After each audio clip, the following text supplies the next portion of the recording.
Welcome to a journey through time, a saga of empires, sultans, wars, and wonders that shaped the course of world history for over 600 years. From the dusty frontiers of Anatolia to the gates of Vienna, from the heart of Mecca to the shores of Algiers, this is the epic tale of the Ottoman Empire, its rise, its zenith, and its dramatic fall. Stay with us for the next 2 hours as we unravel the story of one of the most powerful and enduring empires the world has ever seen. It begins in the late 13th century, in the wake of chaos. The Mongol invasions had ravaged much of Central Asia and the Middle East. The mighty Seljuk Sultanate of Rum was collapsing, and Anatolia had fragmented into small beyliks, Turkish principalities each vying for power. In one of these beyliks, in the town of Sogut, a man named Osman emerged.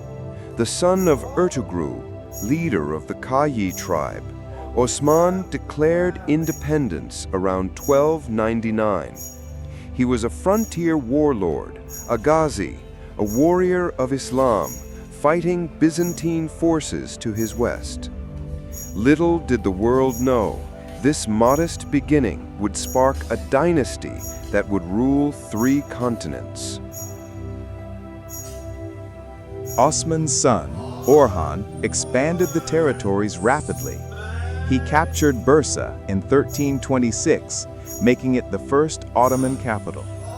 The Ottomans were savvy in their use of cavalry, siege warfare, and diplomacy.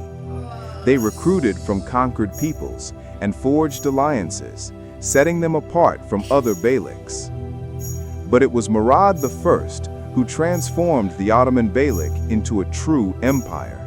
He formalized the Devrshma system, conscripting Christian boys to become elite janissaries. These soldiers, loyal only to the Sultan, became the backbone of Ottoman power. Murad fell at Kosovo in 1389, but his son, Bayezid, thundered across Anatolia and the Balkans, earning the nickname Yildirim, the Thunderbolt. However, in 1402, disaster struck. At the Battle of Ankara, Bayezid was defeated by none other than Timur, the last great Mongol conqueror. Bayezid was captured, and the empire fell into civil war, the Ottoman interregnum. But from the ashes rose Mehmed I, who reunited the empire. And it was his son, Murad II, who would pave the way for one of the most iconic rulers in history. In 1451, a 19-year-old took the throne. His name? Mehmed II. He was brilliant, ruthless, and determined to take what generations of Muslim leaders had dreamed of, Constantinople.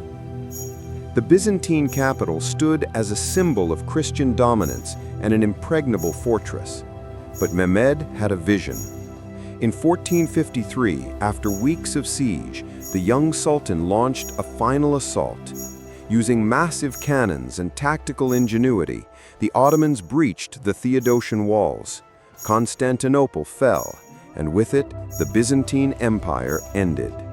Mehmed made the city his new capital, renamed it Istanbul, and opened it to people of all faiths. He earned the title Mehmed the Conqueror. The 16th century was the golden age of the Ottoman Empire. Suleiman the Magnificent ruled from 1520 to 1566. Under his reign, the empire reached its territorial peak, stretching from Hungary to Yemen, from Algeria to Iraq. Suleiman was not only a warrior, but also a lawgiver, poet, and patron of the arts. He reformed the legal system, oversaw architectural wonders like the Suleymaniye Mosque, and brought prosperity to the empire. But the power behind the throne was also significant, especially Hürrem Sultan, his wife, whose influence changed the Ottoman court forever. This era marked the beginning of the Sultanate of Women, a time when imperial consorts and mothers wielded great political power. After Suleiman's death, the empire began to slow. Not collapse, not yet, but change. Military defeats like the second failed siege of Vienna in 1683 and the Battle of Lepanto in 1571 checked Ottoman expansion.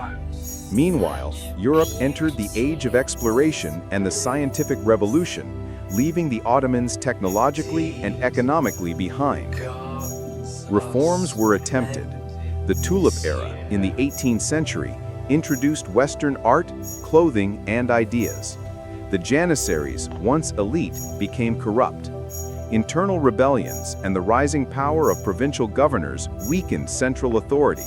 Still, the empire endured, adapting, reforming, resisting. By the 19th century, the Ottoman Empire was referred to as the sick man of Europe. It had lost Greece, Egypt, and parts of the Balkans. Nationalist uprisings rocked its foundations. The Tanzimat reforms tried to modernize the empire: schools, laws, railroads, and new bureaucracies. But foreign debt, corruption, and wars like the Crimean War drained resources. In 1908, the Young Turk Revolution briefly promised hope, ushering in constitutional monarchy. But soon, another catastrophe loomed on the horizon. World War I was the final blow. The Ottomans sided with the Central Powers and faced devastating losses. The Arab Revolt, British campaigns, and the Gallipoli Campaign reshaped the Middle East. In 1918, the empire was defeated. The Sultanate was abolished in 1922. In 1923, a new republic was born under Mustafa Kemal Ataturk, modern Turkey. The Ottoman Empire left an indelible mark on history, a bridge between East and West, Islam and Europe, tradition and change. Its legacy lives on in architecture, cuisine, law, language, and the people of its former realms. Thank you for joining us on this journey. Don't forget to like, subscribe, and comment below with your thoughts or what empire we should cover next.